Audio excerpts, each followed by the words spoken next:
asociación que se hace constantemente de Podemos con Venezuela? Nos hace daño, eso es evidente. La corrupción en Venezuela es escandalosa. Buenas noches. Pues pese a los constantes intentos de Podemos de desmarcarse ahora del chavismo bolivariano, los documentos revelados hoy por ABC demuestran lo que en Intereconomía venimos manteniendo desde el nacimiento de la formación liderada por Pablo Iglesias. Podemos es hijo del chavismo. ¿Por qué? Lo vemos ya en las 5 W. El régimen bolivariano entregó entre 2004 y 2011 más de 7 millones de euros a la Fundación CEPS, de la que formaban parte Pablo Iglesias, Juan Carlos Monedero, Carolina Vescanza, Íñigo Errejón o Luis Alegre. Un dinero autorizado además por la firma de Hugo Chávez, con el fin, según queda reflejado en el argumentario del documento, de crear en España un partido político afín a los intereses del régimen totalitario venezolano. Las entregas de dinero, según quedan reflejadas en esos documentos, se produjeron en los 7 años comprendidos entre 2004 y 2011. Aunque aún Pablo Iglesias no había fundado Podemos, el objetivo del dinero chavista era crear los mimbres necesarios que hicieran posible la agitación de movimientos sociales de extrema izquierda que acabasen vertebrándose en un partido político. Como en un guión cinematográfico, el plan de la cúpula chavista se ha cumplido hasta ahora punto por punto. La firma de Chávez, conocida como el rabo de cochino, ha sido ya autentificada por los expertos calígrafos de la policía. No cabe pues la menor duda de que los líderes de Podemos fundaron el partido con dinero procedente de Venezuela, un régimen del que hoy el Observatorio Mundial de Derechos Humanos ha denunciado que recurre a la fuerza bruta para llevar a cabo detenciones al margen de la ley. El chavismo y la Fundación CEPS, el germen de Podemos, son por tanto lo mismo, padre e hijo unidos tras las asesorías de muchos de sus miembros al régimen bolivariano. Estos informes y asesoramientos ejercían de tapadera para blanquear o justificar los ingentes pagos recibidos por CEPS. Desde Partido Popular y Ciudadanos han exigido explicaciones a los morados, que vuelven a lanzar balones fuera respondiendo con evasivas y sin dejar claro si recibieron o no esos 7 millones de euros. Evasivas que en ningún caso ocultaban hasta hace poco, cuando veíamos a los líderes de Podemos cantar las alabanzas del régimen chavista y justificar el encarcelamiento de los opositores al régimen. ¿Cómo pretende ahora Podemos escapar a esta nueva evidencia de su financiación por parte del chavismo? Editorial con Eduardo García Serrano.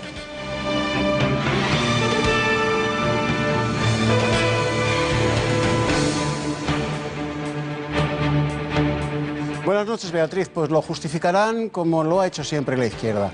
Primero mintiendo, negando incluso la autenticidad de los propios testimonios que guardan las bibliotecas y las hemerotecas, afirmando después que lo que hicieron y dijeron antaño se ha descontextualizado o gaño. Y volviendo a mentir finalmente, sin pudor y sin dimitir, como ha hecho Rita Maestre. Y por supuesto, desviando el foco de atención sobre la propia corrupción, enfatizando la de los demás. Que la noticia del día es la financiación corrupta de Podemos por un régimen tan criminal como el chavista. Pues los podemitas se hacen los sordos y solo hablan de Gürtel y de Púnica, del PP y de Rita Barberá. De Panamá hablan poco y bajito porque han pillado a uno de los suyos, Pedro Almodóvar. Eso es lo que está haciendo Podemos para sortear el escándalo de su multimillonaria financiación a manos de un régimen que ha asesinado la libertad de los venezolanos y que le ha metido 7 millones de euros en los bolsillos a Pablo Iglesias, a Juan Carlos Monedero y a Íñigo Errejón para que hagan lo mismo en España, asesinar nuestra libertad, que para eso el que paga, manda.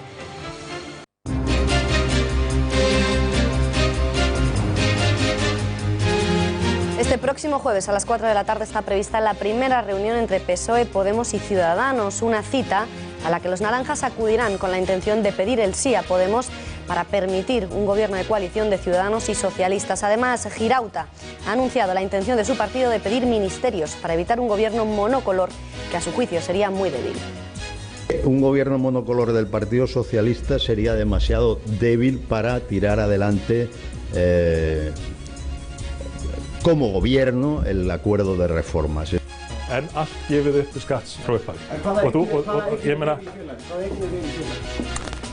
meina þú biður ekki. Við vitum félagina í Endi Fens að þú hafðir átt aflandsfélag sem Hvaða atriði ertu að reyna að búa til?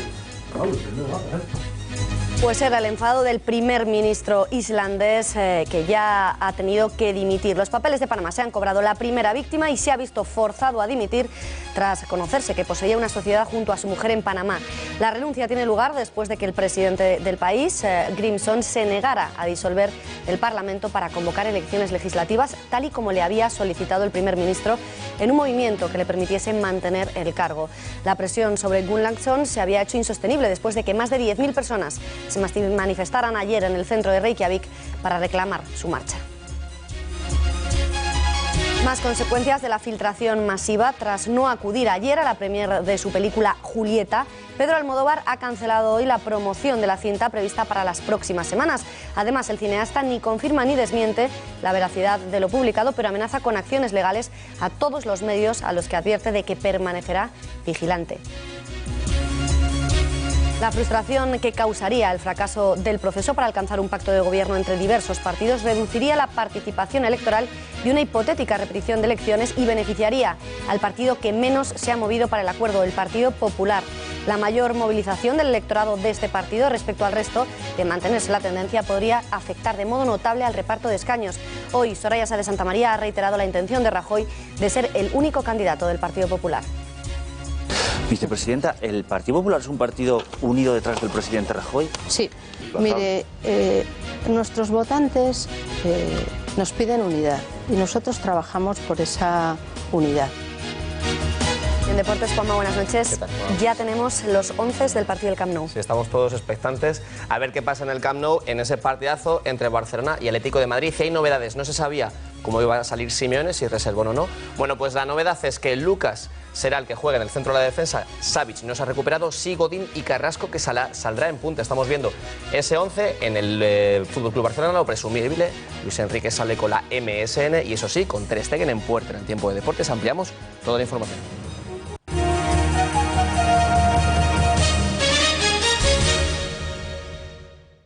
Los votantes, muchos, algunos de ellos los conozco personalmente y sé cómo sienten, no van a comprender la posición o ese giro de Albert Rivera. Por eso creo que eso no va a ninguna parte, que es parte también del postureo que estamos viendo estos días. Creo que lo que se está buscando es un absoluto imposible, poner de acuerdo a dos partidos, en este caso a Podemos, que es un partido de extrema izquierda, con vínculos con el chavismo, que tiene como su referencia a Syriza en Grecia, y poner de acuerdo con Ciudadanos. El mundo está intentándolo de buena voluntad. Desde luego yo no seré de los que diga que eso sería horrible si no se consigue. Porque tenemos que pensar en el día siguiente, en el mañana, si no se consigue, porque habrá que seguir dialogando y seguir negociando. Ciudadanos, Podemos y Partido Socialista se reunirán el próximo jueves 7 de abril a las 4:30 de la tarde en el Congreso de los Diputados para tratar de desbloquear las negociaciones que permitan formar gobierno. Se trata de la primera reunión a tres bandas en la que, según ha manifestado el portavoz de Ciudadanos en el Congreso, Juan Carlos Girauta, la formación naranja pedirá a Podemos la abstención o el sí para permitir un gobierno de coalición entre socialistas y Ciudadanos. Además, Girauta ha desvelado que su partido pedirá ministerios, al considerar que un gobierno monocolor solo del Partido Socialista sería demasiado débil. Pero sí ha pasado por nuestra cabeza que un gobierno monocolor del Partido Socialista sería demasiado débil para tirar adelante como gobierno el acuerdo de reformas. Es decir, creemos que hace falta el compromiso de los dos firmantes que lo negociamos. Desde el Gobierno en funciones, la vicepresidenta del Gobierno, Soraya Sáenz de Santamaría, ha instado a Ciudadanos a pensarse si se sientan con Podemos después de conocer que los líderes de esa formación recibieron hasta 7 millones de euros del Gobierno chavista.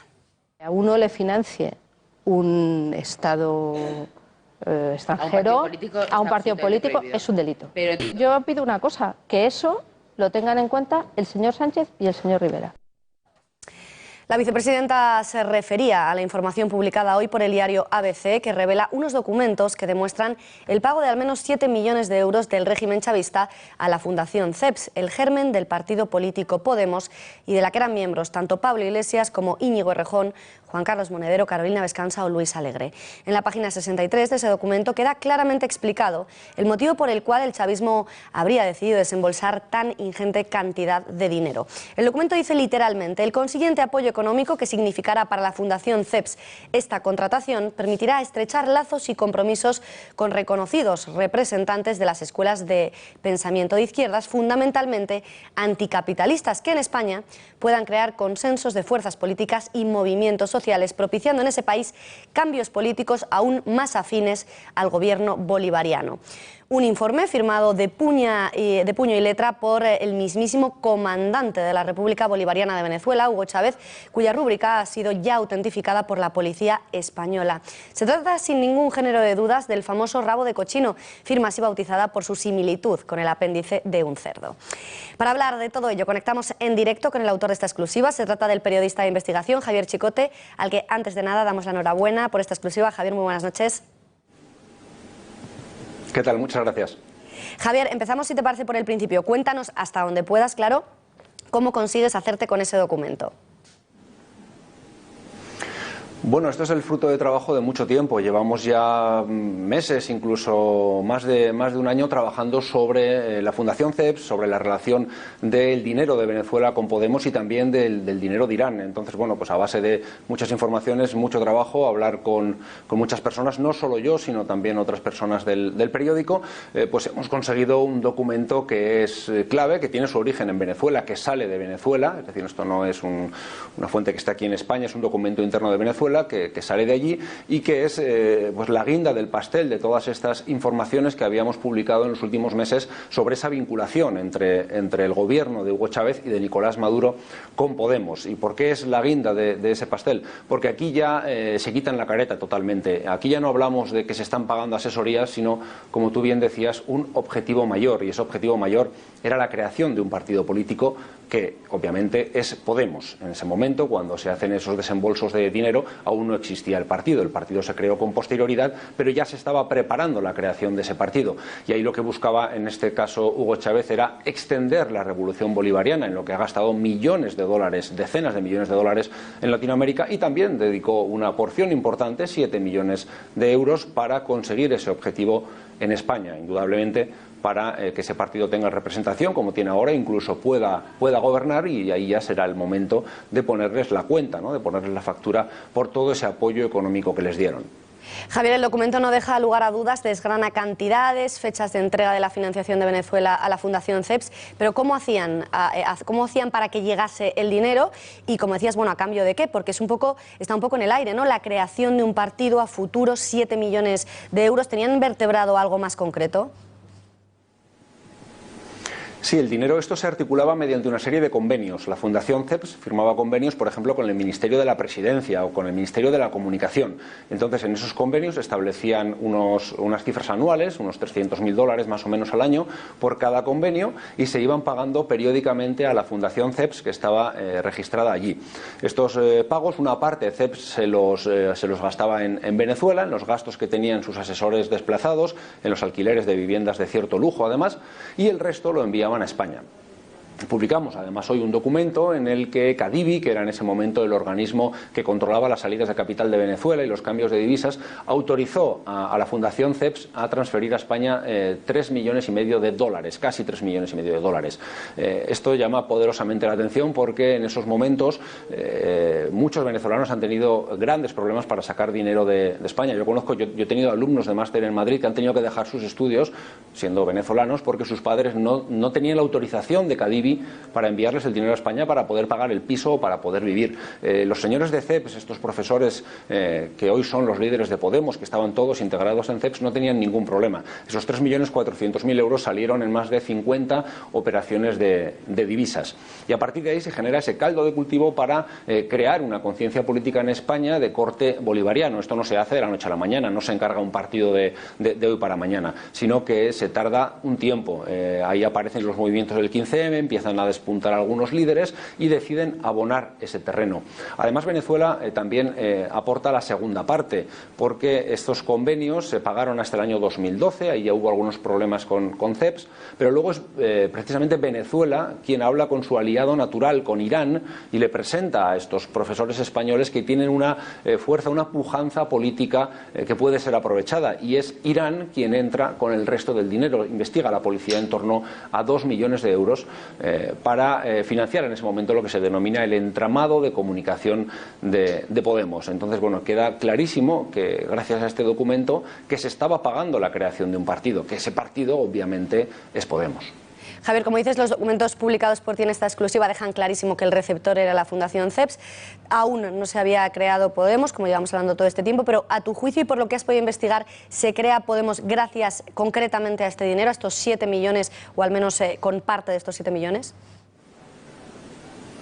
Bueno, este dinero es importante y también el de Irán, porque el de Irán es más reciente en el tiempo que el de Venezuela, pero indudablemente es importante. Es decir, las tareas políticas de Pablo Iglesias, bueno, la subsistencia de Pablo Iglesias no vivía solo de la universidad, sino de los trabajos que hacía para CEPS, pero no solo Pablo Iglesias. Íñigo Errejón trabajaba para CEPS, Carolina Vescansa trabajaba para CEPS y viajaban a Caracas. Es decir, todo esto lo que hace es dar un soporte económico a una serie de personas que tienen un proyecto político.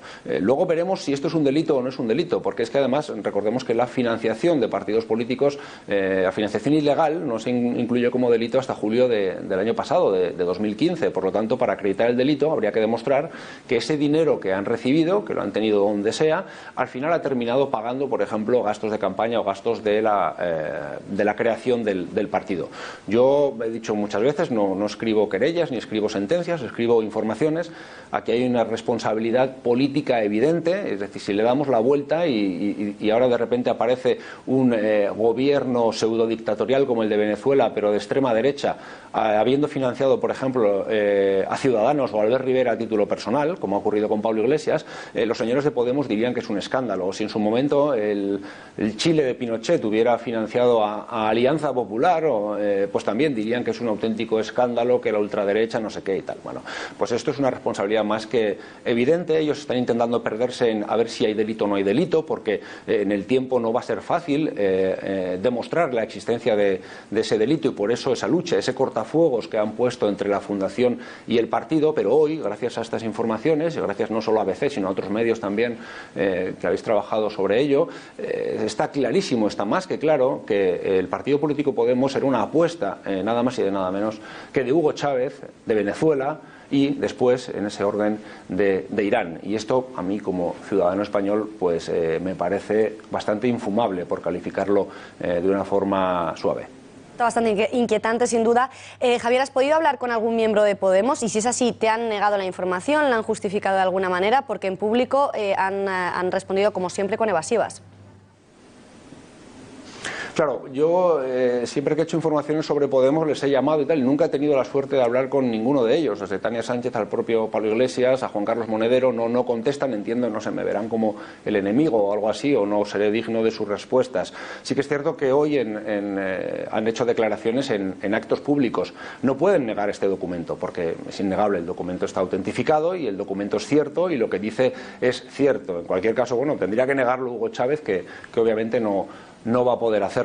Pero bueno, esta es la estrategia que ellos siempre siguen. Están dando evasivas, pero la información habla por sí misma y tiene una contundencia lo suficientemente fuerte como para que no quepan desmentidos. Ellos lo que dicen es que ha habido pues algunas personas, algunos movimientos, algunos colectivos que han puesto querellas a Podemos y se han archivado. Bueno, este informe no estaba en esas querellas, y aún así que se hayan puesto querellas y se hayan archivado no desmiente la mayor. Y la mayor es que un partido que se llama Podemos fue impulsado, fue diseñado con la rúbrica de ese rabo de cochino que mencionábamos, como se llamaba a la firma de Hugo Chávez, y este documento lo demuestra, y ellos deberían rendir cuentas públicas a la ciudadanía sobre si esto es así o no es así, que evidentemente es así porque está en un documento oficial firmado nada más y nada menos que por el entonces comandante presidente Hugo Chávez. Javier, entendiendo que debes lealtad a tu medio, a tus fuentes, ¿nos puedes decir si esta es solo la primera parte de una entrega de escándalos relacionados con la financiación de los líderes de Podemos o se queda aquí de momento? Bueno, vamos a dar mañana una segunda parte relacionada con esta información, en el que vamos a dar algunos nombres. No va a tener quizá la potencia informativa de esta primera entrega, pero sí es muy llamativa y ahonda en lo que estamos demostrando. Es una información muy interesante. Y seguimos trabajando. Es decir, yo no tengo ahora infinidad de documentos para poder hacer un serial, pero bueno, probablemente sigamos consiguiéndolos. Ya son decenas de informes los que hemos publicado, facturas, las de Irán, los convenios de Venezuela, y bueno, seguimos trabajando para dar más entregas. De momento, la que ya está cerrada, que acabo de terminarla ahora mismito en el periódico y ha pasado ya al redactor jefe, está ya escrita y se va a publicar mañana. Pues nada, la seguiremos muy de cerca. Javier Chicote, protagonista del día, enhorabuena otra vez por esa información. Gracias por haber atendido a las cámaras de este informativo y muy buenas noches. Muchas gracias, Beatriz. Un saludo. En Podemos han tratado de desvincularse de Venezuela por activa y por pasiva, mostrando una imagen moderada de su partido para conseguir arañar así más votos. Sin embargo, no siempre ha sido así. Donde hoy se muestran indiferentes o incluso avergonzados, antes se mostraban orgullosos. Veamos con datos concretos algunas de las conexiones entre el chavismo y la formación liderada por Pablo Iglesias. Conexiones que ellos mismos reconocían. ¿No es así, María Durán? Muy buenas noches. Muy buenas noches, así es. Pues a la Fundación CEPS, a la que, como nos recordaba el periodista Javier Chicote, han pertenecido destacados líderes o exlíderes de Podemos, como por ejemplo Pablo Iglesias, Íñigo Errejón, Carolina Descansa, Sergio Pascual o Luis Alegre, es la que supuestamente fue financiada por el régimen chavista. Por cierto, que CEPS desaparecía recientemente sin hacer prácticamente ruido. A principios de marzo se dio de baja su página web. Vista la generosa ayuda recibida por parte de los chavistas, no es de extrañar que Pablo Iglesias considerara a Hugo Chávez la mismísima encarnación de la democracia, el principal motor del cambio en América Latina o un mito tras su muerte, lo que según el propio Iglesias le convertía en invencible. Son tiempos en los que para ser demócrata hay que tener agallas, y Hugo Chávez tenía agallas, vaya si las tenía. ¿Sabéis qué son los scratches? Los scratches son jarabe democrático de los de abajo. Eso era Hugo Chávez. Porque hoy los demócratas hemos perdido a uno de los nuestros. Para despedir, un mensaje para los españoles que viven aquí en Venezuela y los hijos de españoles. Pues qué envidia me da. Es muy interesante vivir en un país como este, en el que se están produciendo tantos cambios y tantas transformaciones que pueden convertirse en un ejemplo democrático para los ciudadanos del sur de Europa. Tengan cuidado, Chávez vivo es muy peligroso para los poderosos, pero muerto sería invencible. No se quedaba atrás Íñigo Errejón cuando de loar al expresidente venezolano se trataba. Al igual que otros compañeros de Podemos, el número 2 de la formación participó en homenajes o en un debate en La Tuerca en el que expresó su profundo pesar por la muerte del gobernante. Hace un año yo estaba en Venezuela, que para mí se ha convertido prácticamente en una patria de acogida. Y para mí el 5 de marzo es siempre, desde entonces, tristeza honda. Decir hoy Chávez es decir por eso expansión del horizonte de lo posible. Es decir, orgullo de los muchos. Es decir, la patria es el hombre. Es decir, no hay además sino el fem junts. Es decir, viviremos y venceremos. El nombre propio de Chávez ahora designa una identidad política en Venezuela, que tendrá que sobrevivir a la persona que lo ha encarnado. Aunque sí ha habido un dirigente en la formación morada que haya demostrado cuánto echaba de menos al comandante, como se refieren los podemitas a Chávez, ese es sin duda Juan Carlos Monedero, que incluso ha llegado a afirmar que había hecho las cosas mejor que Jesucristo. Bueno, Jesucristo dio panes y peces un día y Chávez ha conseguido que los venezolanos y las venezolanas coman 3 veces al día, ¿no? Diría que no se habla de seres humanos diciendo avalancha o diciendo embestida, y después de dejarles entrar, abrazaría su piel negra y golpeada, juntando su misma piel negra y golpeada. Colaborando a la principal tarea que tenemos por delante, y es que Nicolás Maduro salte el muro más alto que ha tenido este proceso, que es continuar la tarea del presidente en su ausencia. Dos grandes que ahora no están y que nos obligan a realzar nuestro compromiso, porque todo sería mucho más fácil si estuvieran con nosotros el presidente Chávez y el presidente Néstor Kirchner. Pero hay un pero a todas estas muestras de fusividad, y es que les van a servir de prueba a los opositores en Venezuela para investigar los vínculos del chavismo y Podemos. El pasado 3 de febrero ya lo anunciaba el diputado William Dávila. La Asamblea venezolana va a investigar la financiación a Podemos y a ETA. Bueno, investigar todo ese financiamiento que en los medios ha salido nacional e internacionalmente de posibles financiamientos a Podemos y a ETA.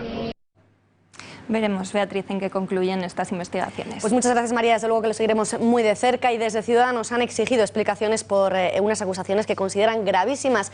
¿Qué responden en Podemos? Echan balones fuera, afirman que han contestado hasta la saciedad sobre su financiación y que cuando llegan las denuncias a los tribunales siempre son desestimadas. Los tribunales han dicho siempre y de forma unánime lo mismo, que no es cierto. Y por tanto, combinamos a cualquiera que tenga la menor duda, la menor sospecha o la menor prueba a volver a acudir a los tribunales. Ya ha habido 3 ocasiones en las que el Tribunal Supremo ha archivado las querellas o la Fiscalía del Tribunal Supremo lo ha recomendado. Lo recibido de Hugo Chávez me parece mal. Muy mal, muy mal. ¿Por qué? Porque es una sinvergonzonada. Pues era lo que todo el mundo se esperaba. Horroroso. Me parece que es un chorizo como, bueno, que si va a salir esto como todos los demás y no ha empezado. Que todos tienen la misma poca vergüenza. Hombre, opino que deja claro que la financiación de Podemos está en entredicho y cabría esperar de Pablo Iglesias una explicación al respecto. Evidentemente muy mal, la verdad. No veo muy correcto el que en un régimen así haya contacto con nuestros políticos, ¿no? Pero bueno. Pues mal, porque eso es una dictadura, lógicamente, y entonces ningún partido democrático debe aceptar dinero de un dictador. Pero vamos. Vergüenza digna de Hugo Chávez. Y lo peor es los que lo han aceptado. Me parece vergonzoso porque además después de la situación que está Venezuela, que derrochen el dinero para intentar cargarse lo que estamos intentando construir en España.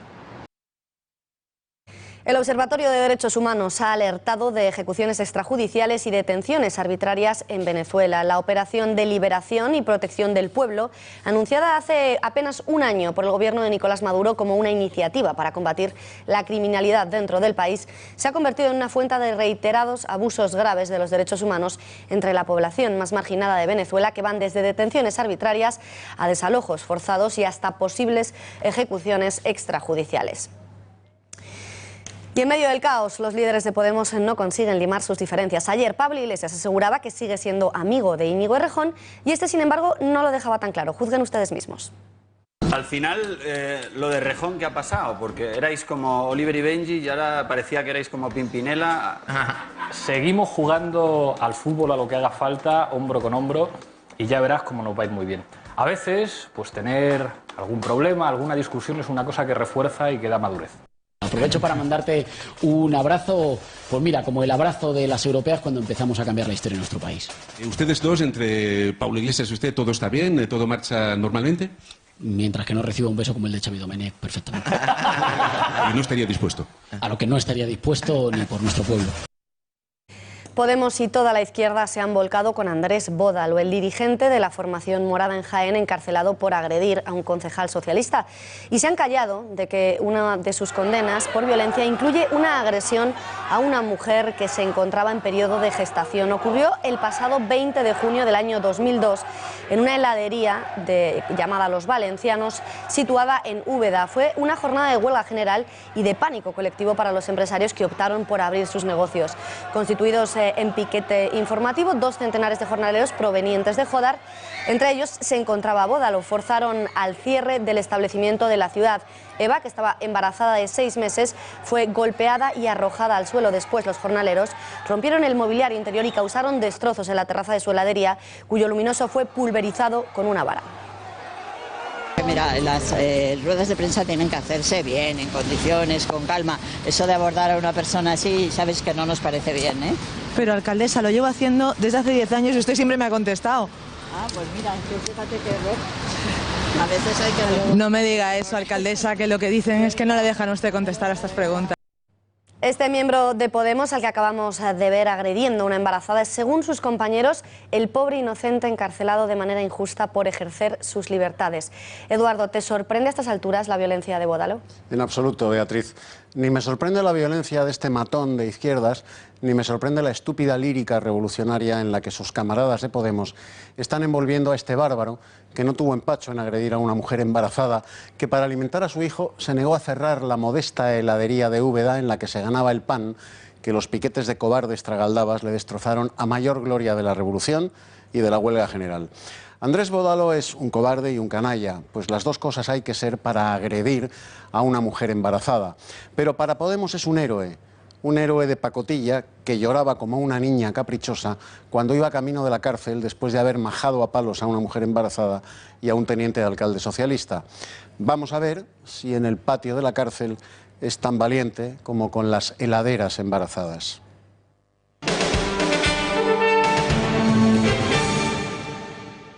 Vigorosamente cooperaremos. Somos los más interesados en que esto se aclarezca. Sí que la agencia tributaria tiene los mecanismos para trabajar con la agencia tributaria de Panamá. Digamos, esa es la postura de una firma de abogados que luego se replica en otras, sosteniendo el argumento de que es un ataque contra Panamá.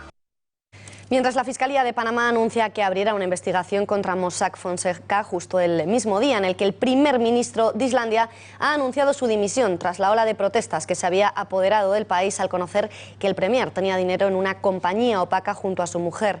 Sigmund David Gudmundsson es, por tanto, la primera víctima de la filtración periodística, quien finalmente ha decidido marcharse tras amenazar con nuevas elecciones para permanecer en el cargo.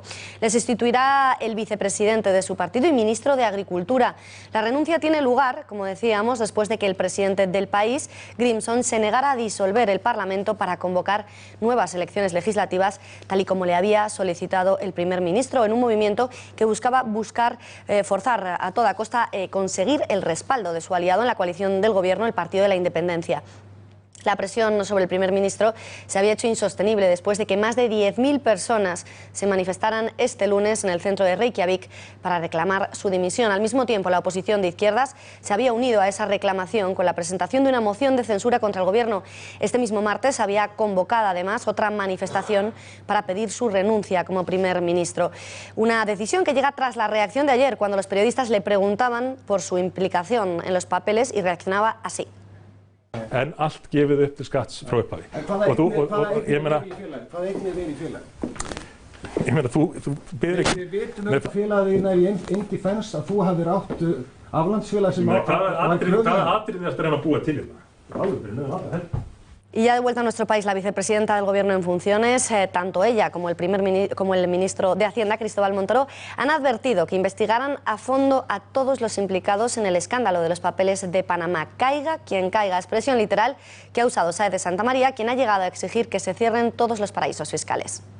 Aquí la agencia tributaria actúa de oficio. Aquí da igual que uno se llame como se llame y haya hecho lo que haya hecho. Si hay, como consecuencia de estos papeles, infracciones o delitos, tanto la agencia tributaria como, en este caso, la Audiencia Nacional van a actuar. Se actúa contra ellos, porque en España las leyes tributarias rigen para todos. No hay ninguna clase de excepción, ninguna categoría ni ninguna causa para que eso no sea así. Hoy además hemos conocido más nombres de personas que aparecen en esas listas que de momento está teniendo toda clase de repercusiones. Para conocer la última hora de los papeles de Panamá conectamos con la redacción de Gaceta.es. Allí está Almudena Martínez Bordiú. Almudena, buenas noches. ¿Qué noticias ha generado la filtración de papeles? Buenas noches, Beatriz. La firma de Oleguer Pujol, el hijo menor de los Pujol, aparecen al menos dos sociedades por un impuesto de 13 millones de euros que corresponden a unas compras de unas oficinas del Banco Santander. Otro de los nuevos nombres que aparecen dentro de los llamados papeles de Panamá es el deportista y piloto español Alex Cribillé, que después de ganar el Mundial de 500 registró en las Islas Vírgenes Británicas una sociedad a su nombre. En ese momento, Cribillé tenía fijada su residencia en Suiza y era ahí donde pagaba los impuestos. Por su parte, el primer ministro británico David Cameron ha defendido que no tiene ningún activo en ningún paraíso fiscal después de que la filtración haya apuntado a su padre, Ian Cameron. Por su parte, el jefe del gabinete argentino ha defendido que Mauricio Macri tampoco tiene nada que ocultar después de que haya sido acusado en los papeles de Panamá. Asimismo, la filtración acusa a la financiación del partido ultraderechista francés Frente Nacional y a sus últimas presidentas Marine y Jean-Marie Le Pen. El ministro francés ha anunciado hoy también que Panamá vuelve a entrar dentro del listado de paraísos fiscales, algo que la patronal panameña ha tildado de injusta y precipitada. Y por último, destacar que Pedro Almodóvar se ha visto obligado a cancelar el acto de presentación de su último trabajo, llamado Julieta. Gracias, Almudena. Pues como dices, Pedro Almodóvar y el reparto principal de Julieta, la nueva película del director manchego, se han visto obligados a cancelar las entrevistas que tenían planificadas para mañana en el Casino de Madrid debido a la repercusión mediática que los papeles de Panamá. Así lo han manifestado en un comunicado en el que justifican la decisión ante la que dicen es la prioridad informativa en temas ajenos a la película. De hecho, tampoco ayer el cineasta acudió a la premier de la cinta en Barcelona, el mismo día, además en el que el director emitió un primer comunicado conjunto junto con su hermano Agustín, en el que advertía de que vigilará todas las informaciones que se publiquen y que tomará medidas si se vulneran sus derechos, negándose, eso sí, a aclarar su participación e implicación en esas sociedades offshore. Eduardo, ¿por qué crees que se esconde Almodóvar? Pues porque está, querida Beatriz, al borde de un ataque de nervios, porque al parecer puso sus abundantísimos dineros entre tinieblas por su mala educación financiera y patriótica. Junto a Pepi, Lucy Boone y otros ricos del montón, Pedro Almodóvar anda cabizbajo y meditabundo preguntándose qué he hecho yo para merecer esto, porque los tacones lejanos de Panamá le han venido a buscar con unos papeles que le han dejado patidifusa, pues lo desvelan todo sobre su madre financiera. Está tan asustado que no ha avergonzado el director de cine más soez que ha dado España, que el día del estreno de su última película se escondió en un lugar de La Mancha de cuyo nombre ni él mismo se acuerda. Está tan asuntado porque confundió las leyes fiscales con la ley del deseo y cuando alguien le pregunta se limita a contestar, hable con ella, o sea, con la justicia, que esperemos que en esta ocasión sea como Chus Lampreave cuando en Mujeres al borde de un ataque de nervios decía, yo soy testiga de Jehová y las testigas no podemos mentir. Pues muchísimas gracias, Eduardo. La actualidad informativa nos obliga a ampliar este informativo para abordar en profundidad este escándalo de los papeles de Panamá. Con la ayuda, contaremos, de un economista experto en fiscalidad y también de un abogado penalista. Desde las 9 menos cuarto hasta las 10 de la noche, no nos dejen porque vamos a solventar todas las dudas que puedan tener sobre el peor escándalo de filtraciones periodísticas. Serán unos minutos, pero antes nos fijamos, seguimos en España. La actualidad nos llega a comentar las últimas declaraciones de la vicepresidenta del Gobierno, y es que Rajoy sigue R que R en su intención de ser el único candidato del PP.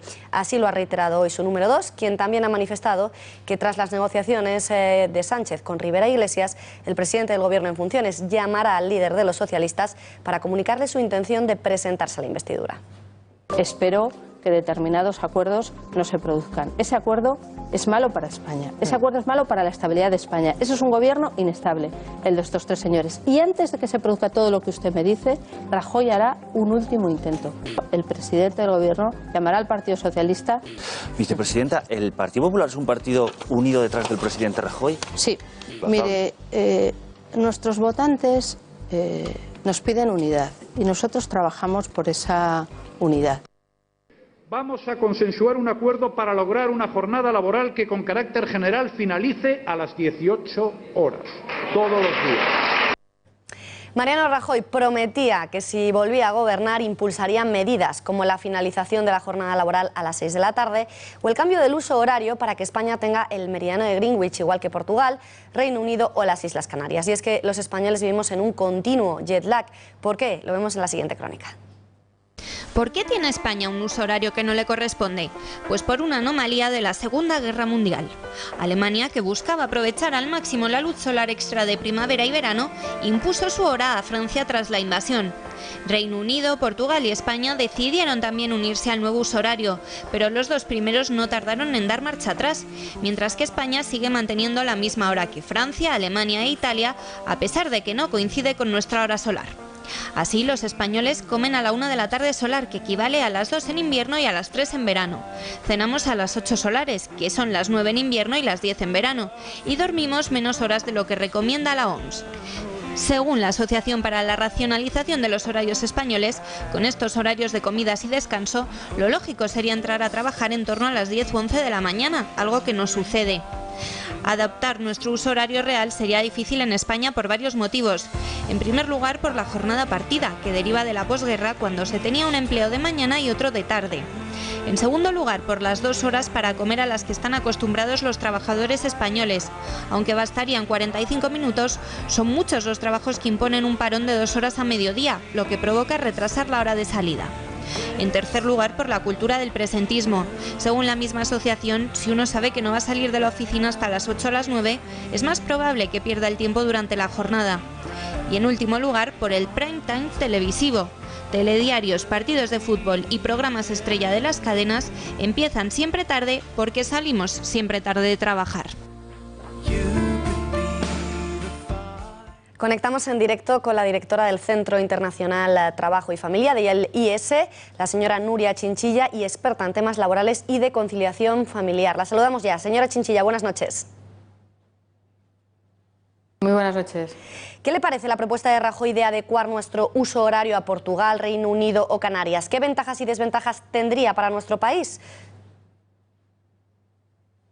Todos serían ventajas. Volveríamos a poner orden en nuestro ritmo circadiano, en el que seguimos siempre al sol, y volveríamos a lo que ha sido siempre nuestro horario, nuestro uso horario, hasta el año 42, cuando tuvimos que marcharnos por el tema de la Segunda Guerra Mundial, ya que no hemos vuelto.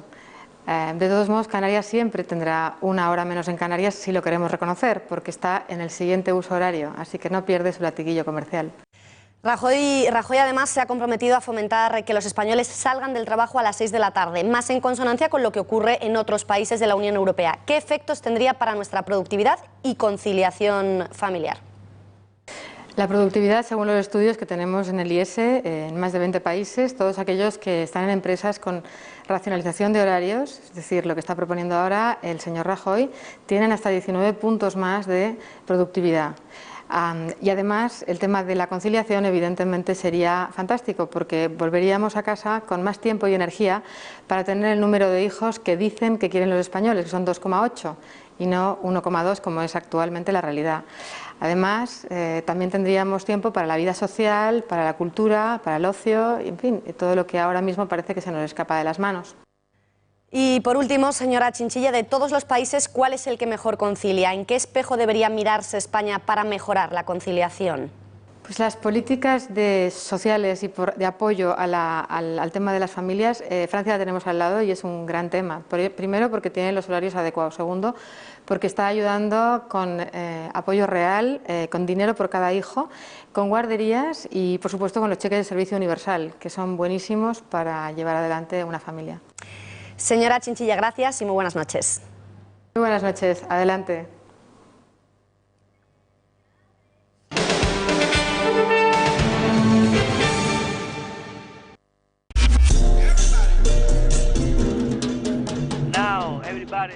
¿Sientes que tu familia está protegida?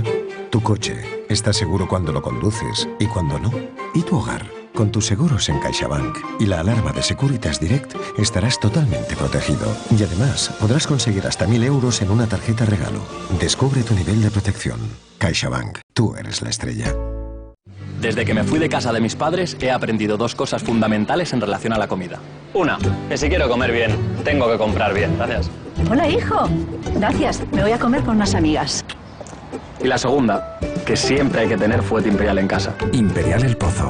Sabor imperial. El Pozo. Contigo de principio a fin. Estoy pensando en alquilar mi vivienda, pero me da tanto miedo. ¿Y si no me pagan? ¿Y si se retrasan los pagos? ¿Y si me destrozan la vivienda? Si hubiera algún gestor que me pagara las rentas en lugar del inquilino despreocupándome de todo...